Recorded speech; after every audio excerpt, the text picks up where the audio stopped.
India Legal presents Courts Roundup.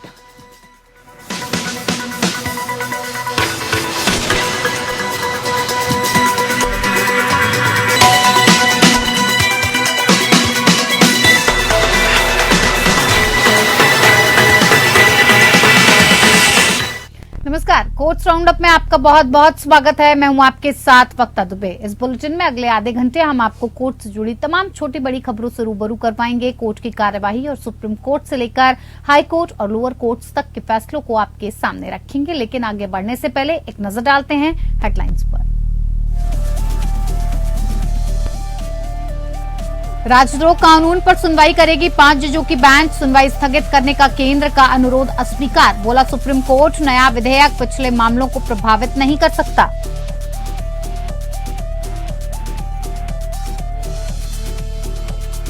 मुस्लिम विरोधी टिप्पणी के मामले में बाबा रामदेव को पुलिस पूछताछ के लिए पेश होने का निर्देश। राजस्थान हाईकोर्ट ने अंतरिम राहत की अवधि 16 अक्टूबर तक बढ़ाई।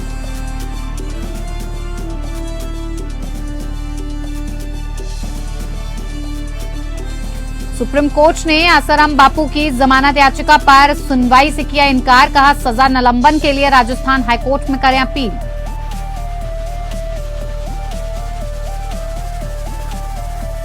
ज्ञानवापी स्वामित्व विवाद मामले में इलाहाबाद हाईकोर्ट ने एकल जज से मामला वापस लेने को ठहराया उचित। कहा एकल जज ने मामलों को सुनवाई 2 साल तक रखी जारी।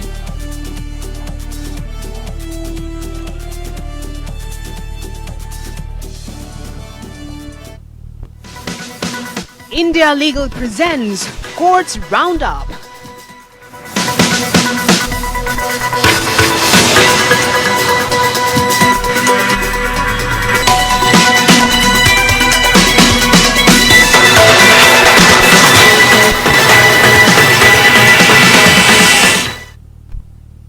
सुप्रीम कोर्ट ने राजद्रोह कानून को चुनौती देने वाली याचिका को बड़ी बेंच के पास भेज दिया है। कोर्ट ने कहा है कि आईपीसी की जगह नया विधेयक पिछले मामलों को प्रभावित नहीं कर सकता है। सरकार ने सुनवाई स्थगित करने का अनुरोध किया था और जिसके बाद सुप्रीम कोर्ट ने अपील अस्वीकार कर दी है।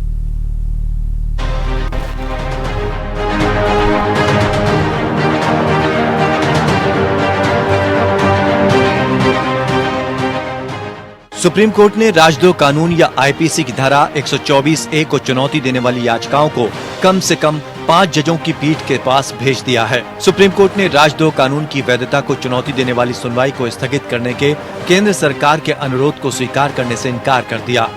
ये कानून राजद्रोह को अपराध मानता है। केंद्र सरकार के शीर्ष कानूनी अधिकारी अटॉर्नी जनरल आर वेंकटरमणी और सॉलिसिटर जनरल तुषार मेहता ने इस तथ्य के मद्देनजर अनुरोध किया कि सरकार भारतीय दंड संहिता को एक नए कोड भारतीय न्याय संहिता के साथ बदलने का प्रस्ताव कर रही है। प्रधान न्यायाधीश DY चंद्रचूड़ और न्यायमूर्ति JB पारदीवाला और न्यायमूर्ति मनोज मिश्रा की पीठ ने हालांकि सुनवाई टालने के अनुरोध को खारिज कर दिया। कोर्ट ने कहा कि हम एक से अधिक कारणों से 124A की संवैधानिक वैधता को चुनौती की सुनवाई को स्थगित करने के अटॉर्नी जनरल और सॉलिसिटर जनरल के अनुरोध को अस्वीकार करते हैं। 124A कानून में बना हुआ है और दंडात्मक कानून में नए कानून का केवल संभावित प्रभाव होगा और वो अभियोजन की वैधता 124A रहने तक बनी रहती है और इस प्रकार चुनौती का मूल्यांकन करने की आवश्यकता है। CJI DY चंद्रचूड़ की अगुवाई वाली 3 न्यायाधीशों की पीठ ने कहा कि बड़ी बेंच के संदर्भ की आवश्यकता है क्योंकि 1962 के केदारनाथ सिंह बनाम बिहार राज्य के फैसले में 5 न्यायाधीशों की पीठ ने इस प्रावधान को बरकरार रखा था। छोटी पीठ होने के नाते केदारनाथ मामले पर संदेह करना या उसे खारिज करना उचित नहीं होगा। जस्टिस JB पारदीवाला और जस्टिस मनोज मिश्रा भी इस पीठ में शामिल थे। उन्होंने अपने आदेश में कहा कि केदारनाथ का फैसला उस समय प्रचलित मौलिक अधिकारों की संकीर्ण समझ के आधार पर किया गया था। गठित पीठ को केदारनाथ सिंह बनाम बिहार राज्य मामले में 5 न्यायाधीशों की पीठ के फैसले की सत्यता पर पुनर्विचार करने के लिए बुलाया जाएगा। 1962 के इस फैसले ने धारा 124A की वैधता को बरकरार रखा था। सुनवाई के दौरान CJI ने कहा कि 5 जजों की बेंच कह सकती है कि मौलिक अधिकारों की समझ का विस्तार करने वाले बाद के फैसलों को देखते हुए केदारनाथ अब बाध्यकारी मिसाल नहीं है। मामले को वापस 3 जजों की बेंच के पास भेज सकते हैं। सीजेआई डीवाई चंद्रचूड़ ने कहा कि 5 जजों की बेंच के पास केदारनाथ सिंह पर पुनर्विचार करने के लिए 7 जजों की बेंच को आगे भेजने का विकल्प भी है। याचिकाकर्ताओं की ओर से सीनियर एडवोकेट अरविंद दातार ने भी कहा कि केंद्रीय दाऊदी बोहरा मामले में आदेश के अनुसार सीजेआई की अगुवाई वाली पीठ 7 न्यायाधीशों की पीठ को सीधा संदर्भ दे सकती है। दातार ने बताया कि केएस पुट्टास्वामी मामले में पहली पीठ ने 9 न्यायाधीशों की पीठ का सीधा संदर्भ दिया था।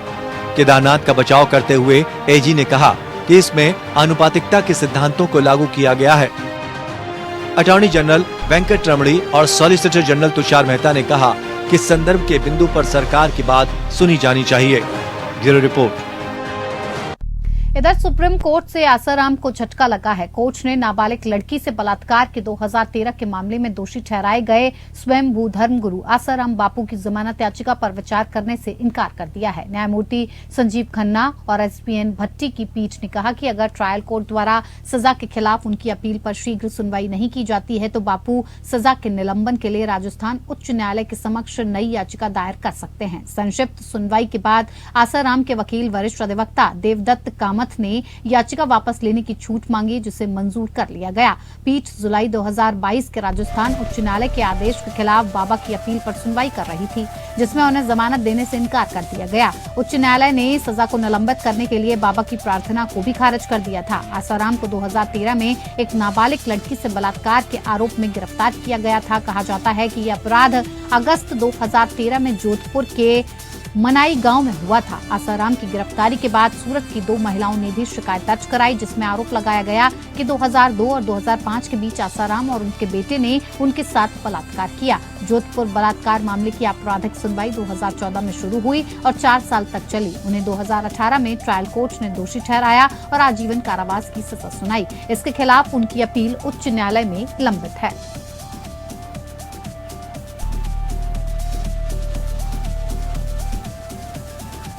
इधर सुप्रीम कोर्ट ने आदेश दिया कि सेवानिवृत्त कर्नल विजयकांत चेंजी के खिलाफ 2019 में प्रकाशित उनकी पुस्तक द एंग्लो कुकी वॉर 1917 से 1919 के संबंध में दर्ज आपराधिक मामलों में कोई दंडात्मक कार्रवाई नहीं की जाएगी। प्रधान न्यायाधीश डीवाई चंद्रचूड़ और न्यायमूर्ति जेबी पारदीवाला और न्यायमूर्ति मनोज मिश्रा की पीठ ने मामले में नोटिस जारी किया है। चेंजी की ओर से पेश होते हुए वरिष्ठ अधिवक्ता आनंद ग्रोवर ने कहा कि उच्च न्यायालय के समक्ष मामले में पेश होने वाले वकीलों को उनके चैम्बर्स में तोड़फोड़ के बाद वापस जाना पड़ा। सॉलिसिटर जनरल तुषार मेहता ने न्यायालय से ऐसी घटनाओं की व्यापकता और पैटर्न पर विचार करने का आग्रह किया। उन्होंने सीजीआई से यह भी अनुरोध किया कि वो न्यायालय के महासचिव से ये जांच करने के लिए कहें कि मणिपुर उच्च न्यायालय ठीक से काम कर रहा है या नहीं। ग्रोवर द्वारा उठाई गई चिंताओं के जवाब में अदालत ने सुनवाई की अगली तारीख तक चेंजी को दंडात्मक कार्रवाई से सुरक्षा का आश्वासन दिया। बेंच ने एक अन्य याचिकाकर्ता, एक प्रोफेसर जो इसी मामले में फंसा है, उसको भी यही सुरक्षा प्रदान की। चेंजी द्वारा दायर याचिका में कहा गया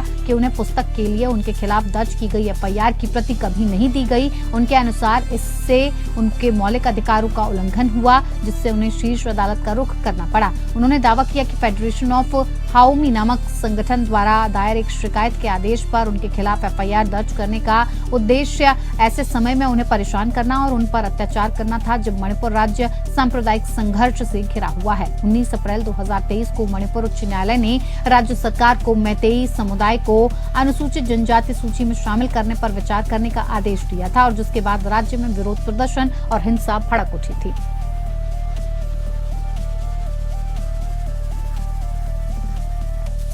इधर सुप्रीम कोर्ट ने दिल्ली दंगों की बड़ी साजिश के मामले में एक्टिविस्ट उमर खालिद की जमानत याचिका पर सुनवाई को स्थगित कर दिया है। उमर खालिद सितंबर 2020 से सलाखों के पीछे है और राष्ट्रीय राजधानी में फरवरी 2020 में हुई सांप्रदायिक हिंसा के आसपास की बड़ी साजिश में कथित संलिप्तता के साथ गैरकानूनी गतिविधि रोकथाम अधिनियम के तहत अपने ट्रायल की प्रतीक्षा कर रहा है। जस्टिस अनिरुद्ध बोस और जस्टिस बेला त्रिवेदी की पीठ खालिद की विशेष अनुमति याचिका पर सुनवाई कर रही थी, जिसमें पिछले साल उसे जमानत देने से इनकार करने के दिल्ली हाईकोर्ट के फैसले को चुनौती दी गई थी। शुरुआत में ही पीठ ने यूएपीए आरोपियों की ओर से पेश सीनियर एडवोकेट कपिल सिब्बल से कहा कि उन्हें रिकॉर्ड पर मौजूद सबूतों को देखना होगा और प्रत्येक दस्तावेज की जांच करनी होगी ताकि ये आकलन किया जा सके कि खालिद के खिलाफ लगाए गए आरोपों की सामग्री क्या है। जस्टिस बोस ने मामले को 4 सप्ताह के बाद फिर से सूचीबद्ध करने का निर्देश देते हुए जवाब दिया, हमें सबूतों के आधार पर इसे भी सत्यापित सत्यापित करना होगा। सीनियर एडवोकेट के कहने पर पीठ ने रजिस्ट्री को 4 सप्ताह के बाद एक विशिष्ट तारीख देने का भी निर्देश दिया।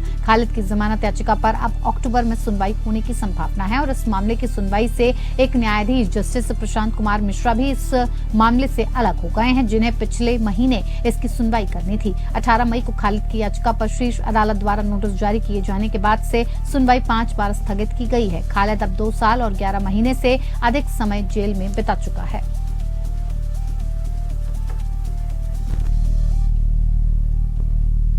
सुप्रीम कोर्ट ने फैसला सुनाया कि सुब्रमण्यम स्वामी बनाम निदेशक सीबीआई मामले में उसका 2014 का फैसला, जिसने 1946 दिल्ली विशेष पुलिस स्थापना अधिनियम या डीएसपीई अधिनियम की धारा 6A को रद्द कर दिया था, उसका पूर्व व्यापी प्रभाव होगा। धारा 6A में ये प्रावधान किया गया था कि सीबीआई द्वारा संयुक्त सचिव स्तर से लेकर केंद्र सरकार के नौकरशाहों के खिलाफ भ्रष्टाचार के मामलों की जांच करने से पहले केंद्र सरकार की मंजूरी अनिवार्य थी। आइए इंडिया लीगल के वेब रिपोर्टर से समझते हैं कि दिल्ली विशेष पुलिस स्थापना अधिनियम क्या है। रिपोर्ट देखिए।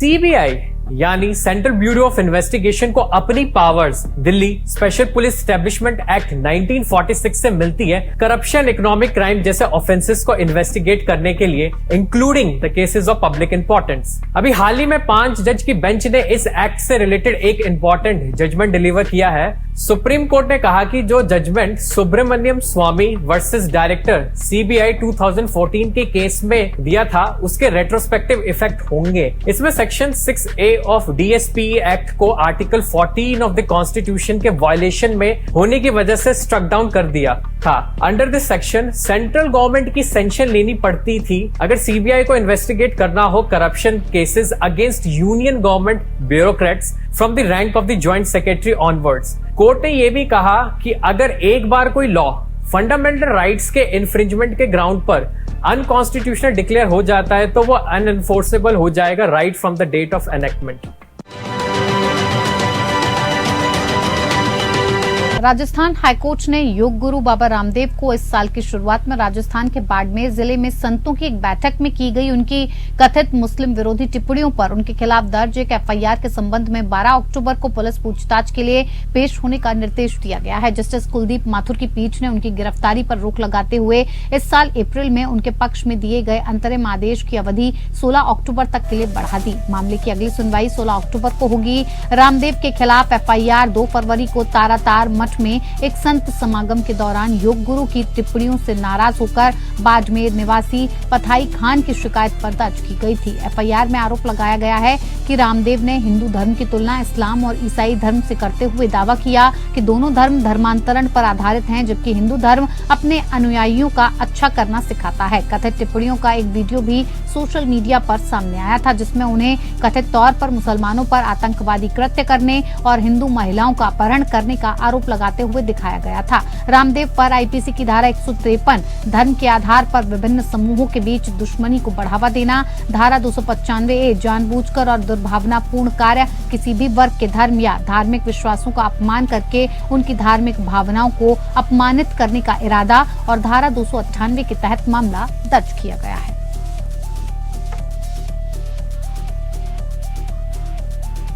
इधर केरल हाई कोर्ट ने माना है कि भारतीय सेना के लिए मृत सैनिक की दूसरी पत्नी को फैमिली पेंशन देने में कोई बाधा नहीं है। भले ही पहली शादी कानूनी रूप से समाप्त न हुई हो, भारतीय सेना ये कार्यवाही तब कर सकती है जब तक कि पहली पत्नी को अपने मृतक पति की पेंशन में कोई दिलचस्पी नहीं है। जस्टिस देवन रामचंद्रन ने कहा कि भारतीय सेना दूसरी पत्नी के दावे पर विचार कर सकती है क्योंकि उनकी शादी को भारतीय डाक विभाग ने मान्यता दी थी। कोर्ट ने आगे कहा कि अगर पहली पत्नी फैमिली पेंशन के लिए दावा करती है तो उस पर भी विचार किया जाना चाहिए। पीठ पूर्व सैनिक की दूसरी पत्नी द्वारा भारतीय सेना से फैमिली पेंशन पर अपना अधिकार का दावा करने वाली याचिका पर सुनवाई कर रही थी। उन्होंने कहा कि उनके पति और उनकी पहली पत्नी ने अपने समझौते के अनुसार अपनी शादी खत्म करने का फैसला किया था। ये भी प्रस्तुत किया गया कि पहली पत्नी ने हलफनामा दिया था। इस हलफनामे में कहा गया था कि उसे फैमिली पेंशन का दावा करने में कोई दिलचस्पी नहीं है। याचिकाकर्ता ने तर्क दिया कि सेना से सेवानिवृत्ति के बाद उनके पति भारतीय डाक विभाग में शामिल हो गए थे और कानूनी रूप से विवाहित पत्नी के रूप में उन्हें डाक डाक विभाग से पेंशन मिल रही है। दूसरी ओर प्रतिवादी के वकील ने तर्क दिया कि फैमिली पेंशन का दावा नहीं किया जा सकता क्योंकि याचिकाकर्ता ये साबित नहीं कर सकी कि उसके पति का पहली पत्नी से कानूनी रूप से तलाक हो चुका है। कोर्ट ने पाया कि पहली पत्नी और याचिकाकर्ता के पति के बीच तलाक कानून के मुताबिक नहीं हुआ था। हालांकि ये भी नोट किया गया कि पहली पत्नी ने फैमिली पेंशन में अधिकारों के लिए कभी दावा नहीं किया और उसने शपथ पत्र देकर कहा कि वो पेंशन पर कोई अधिकार नहीं चाहती। इस प्रकार जस्टिस रामचंद्रन ने पाया कि पहली शादी कानूनी रूप से समाप्त नहीं होने पर भी दूसरी पत्नी को पेंशन देने में कोई बाधा नहीं है।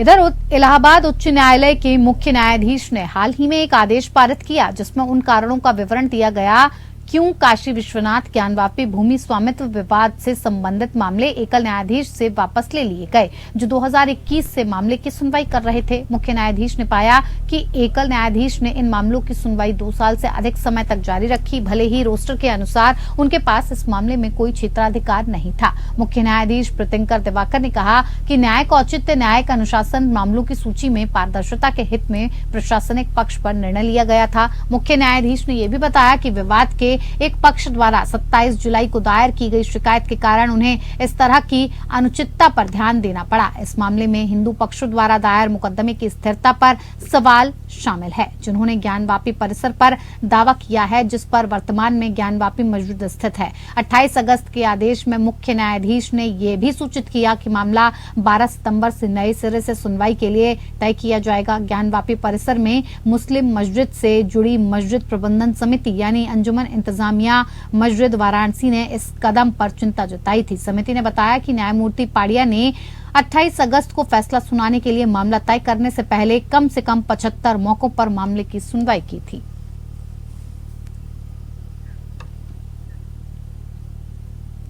इधर इलाहाबाद हाईकोर्ट ने उत्तर प्रदेश मदरसा शिक्षा बोर्ड अधिनियम 2004 के तहत राज्य सरकारों को दी गई शक्तियों के आधार पर आजमगढ़ के कई मदरसों की एसआईटी जांच को बरकरार रखा है। कोर्ट ने माना कि अधिनियम 2004 की धारा 13 के तहत राज्य को कुछ परिस्थितियों में बोर्ड के संदर्भ के बिना अधिनियम के अनुरूप तत्काल कार्रवाई करने का अधिकार है। इसमें कहा गया है कि किसी भी समय सत्यापन के लिए दस्तावेज पेश करने के लिए मदरसों के प्रमुख या उसके अधिकारियों को बुलाना राज्य की वैधानिक शक्तियों के अंतर्गत है। ऐसे मामलों में जहां कानून राज्य को निरीक्षण करने का अधिकार देता है, कोर्ट ने कहा प्राकृतिक न्याय के सिद्धांत कमजोर हो सकते हैं। मदरसों के खिलाफ विभिन्न शिकायतों की जांच के लिए एक विशेष जांच दल का गठन किया गया था। एसआईटी की रिपोर्ट को राज्य के मुख्य सचिव की अध्यक्षता वाली कमेटी के सामने रखा गया। याचिकाकर्ता मदरसों ने दावा किया कि उन्हें एसआईटी द्वारा की गई जांच में भाग लेने का कभी कोई अवसर नहीं दिया गया या मुख्य सचिव की अध्यक्षता वाली समिति द्वारा प्रस्ताव पारित करने से पहले उन्हें सुनवाई का कोई अवसर दिया गया। राज्य के वकील ने कहा कि लगभग 313 मदरसों में जांच की गई और प्रारंभिक जांच के दौरान विभिन्न अनुचित गतिविधियां और विसंगतियां पाई गईं, ये दिखाने के लिए कि राज्य सरकार के पास विवादित कार्रवाई करने की शक्ति है। उत्तर प्रदेश मदरसा शिक्षा बोर्ड अधिनियम 2004 की धारा 13 पर भरोसा किया गया। न्यायालय ने माना कि अधिनियम की धारा 10 और 13 के आलोक में बोर्ड और राज्य सरकार को संस्थानों के प्रमुखों को व्यक्तिगत रूप से उपस्थित होने या दस्तावेज पेश करने के लिए बुलाकर कार्रवाई करने का अधिकार है।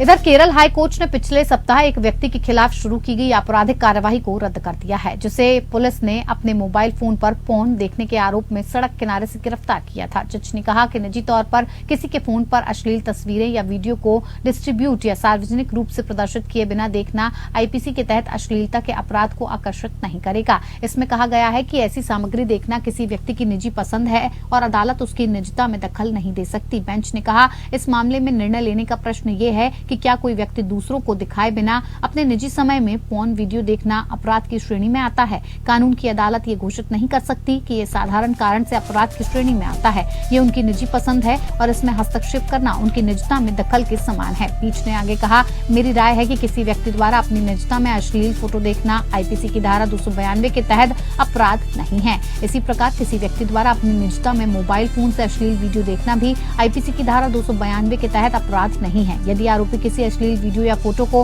प्रसारित करने या वितरित करने या सार्वजनिक रूप से प्रदर्शित करने की कोशिश कर रहा है तो केवल आईपीसी की धारा 292 के तहत अपराध आकर्षित होता है। जज ने माता पिता को बिना निगरानी के नाबालिग बच्चों को मोबाइल फोन सौंपने में छिपे खतरे के बारे में आगाह किया।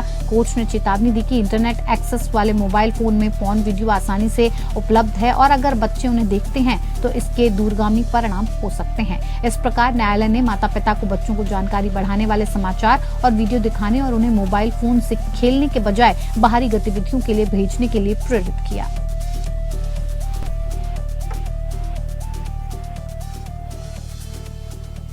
तो चलिए कोर्ट्स राउंड अप में मेरे साथ फिलहाल इतना ही। नमस्कार।